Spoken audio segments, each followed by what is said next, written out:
we're going to be talking about some of the hottest projects in crypto gaming right now, as well as some major upcoming NFT projects you do not want to miss. The first project we are going to be talking about is going to be Big Time. Now, what is Big Time exactly? Well, essentially what it looks like to be is a crypto version of World of Warcraft. It's a massive multiplayer RPG style of game. They've been going ever since I even started in NFTs and crypto, right? And so recently, just last week, they launched their token Big Time, and the price of it has been going up ever since, so it's much above where it started. Now, the first thing I kind of want to mention is I remember back in the day during the NFT bull run, Big Time actually put out an article saying that they didn't want to do a token drop and that all the tokens were going to be earned in the game. But 2 years later, I'm guessing they kind of need money during a bear market, that they kind of changed their stance on that and they launched a token, right? And just so you remember, Big Time actually did sell during a bull run, so it was basically kind of like a land sale, but now they're kind of marketing it as more like digital collectible, right? So they made a bunch of money with this, and then now they need to sell a token in order to keep going, right? That's essentially what this token is all about. You always want to think about, why does someone want to launch a token and why do they want to do it now? It's because they need to make money, right? Because the team and investors and people like that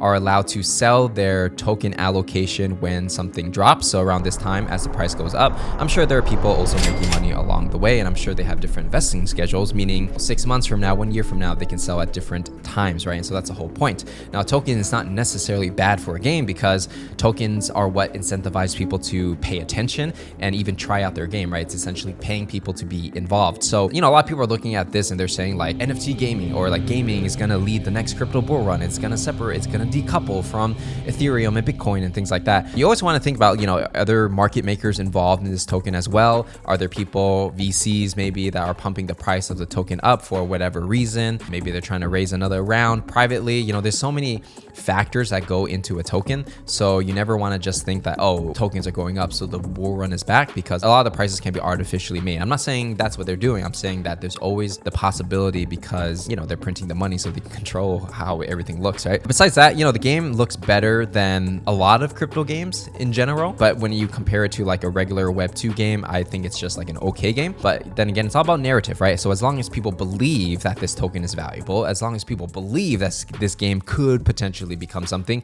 it may literally become something, right?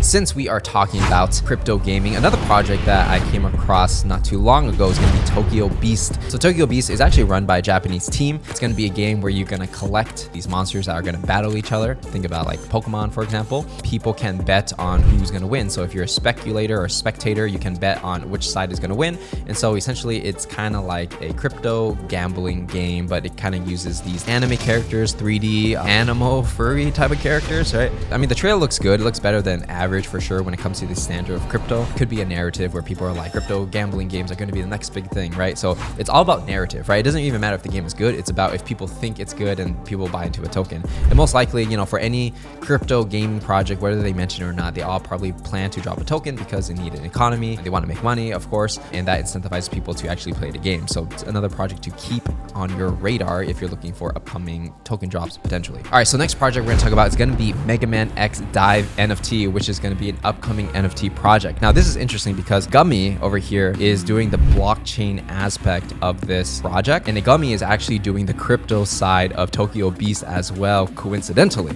For Megaman DiVE, it's kind of interesting because Megaman DiVE is available on Steam, somewhat of a successful Mega Man game. Why I find this kind of interesting is because we want to dissect this so we can learn something from it. For Mega Man, the license is owned by Capcom Taiwan, so maybe it doesn't have much to do with the Japanese side. It's kind of unclear, but it's very interesting that they would say that. A lot of people don't know this, but when it comes to IP rights of, let's say, Naruto, Dragon Ball Z, or whatever the case is, there are going to be many different people all around the world that own different licenses for different regions for different things, right? So like an NFT license may be different from a license to do merchandise, for example, right?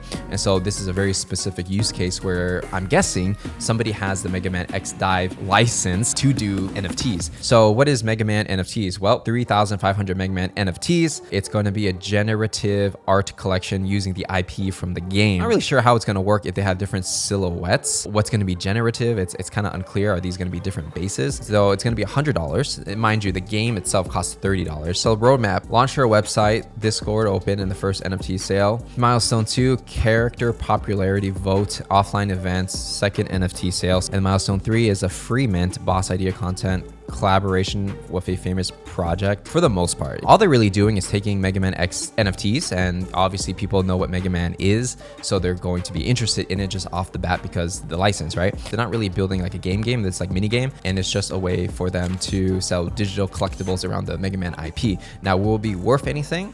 Who knows? But in my personal opinion, I feel like they definitely could have done better when it comes to doing Megaman X DiVE justice. Like, this website is pretty basic for the most part. It doesn't scream a lot of confidence, in my opinion, from the Web3 side. So I feel like it is kind of a missed opportunity. So that's just my personal take. It's an interesting idea mainly because of the IP, but the execution from the Web3 side and creative direction and making the NFT look cool and doing something interesting in the space is not quite there for me personally, right?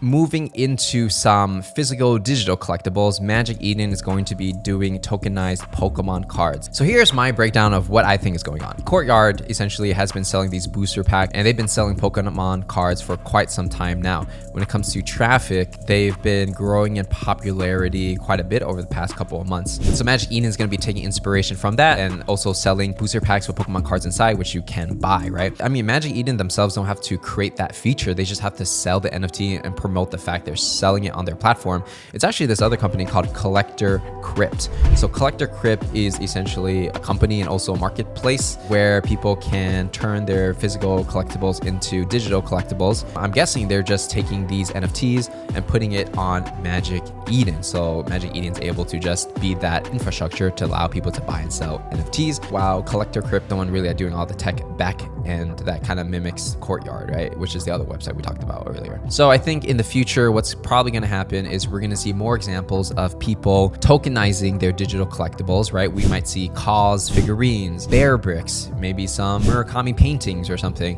What's going to happen is they're going to send these collectibles to some kind of company.